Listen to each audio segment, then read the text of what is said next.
মাকে যখন বয়ফ্রেন্ডের কথা বলি। কিরে, কটার সময় আসবে সে?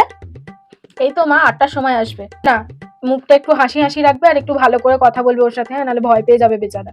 কেন, আমাকে কি দেখতে ভূতের মতো যে ভয় পাবে? তুইও তো আমার মতো দেখতে, ভালোই তো প্রেম করছে। ঢং যত। তা রান্নাটা কি করব? বানাও না কিছু একদম একটু টেস্টি টেস্টি কিছু। Tasty tasty? এতদিন কি গোবর খেতিস নাকি?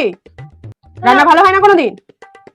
আমি কি সেটা বললাম নাকি তোমরা যেন ওর স্যালারি ট্যালারি এইসব নিয়েও জিজ্ঞাসা করবে না, একটা অকওয়ার্ড লাগবে।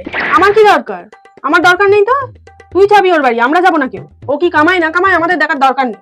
তুই তোরটা দেখে নে। যেন ওকে ওর নাম্বারটা নিয়ে গুড মর্নিং, গুড নাইট এইসব পাঠায় না। তারপর যা যা পারবে ঠাকুরের বাণী, তারপর আরো যা যা যে যা শেয়ার করবে তুলসী পাতা খেলে এই হয়, ওইগুলো পাঠাতে বাবাকে বারণ করবে। হ্যাঁ রে, তোর বাবার তো ওই একটাই শখ আছে, সেটার জন্য তুই আবার কথা শোনাচ্ছিস আমাদের? এই জন্য তোকে বড় করেছিলাম, এই জন্য? হ্যাঁ, একটু বিশ্বাস করে ছেড়েছিলাম বলে এইরকম হলো আজকে।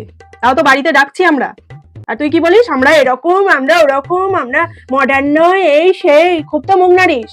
মা শোনো, তোমরা যেন আজকে একটু ঝগড়াঝাটি করবে না, বা ওকে বলবে যেন চেঁচামেচি না করে, এই দাও ওই দাও সেই দাও, যে চেঁচায় তোমরা কিন্তু ঝগড়াঝাটি করবে না, যে কোনো ব্যাপার নেই। ও, আমরা সবসময় ঝগড়াঝাটি করি? অত যখন অসুবিধা, অত যখন নিয়ম কানুন, নিজে বিয়ে করে নে। তোর বিয়েতে কারো যাওয়ার শখ নেই, খেয়ে দে কাজ নেই, নিয়ম দেখাচ্ছে আমাকে নিয়ম, পদে পদে নিয়ম।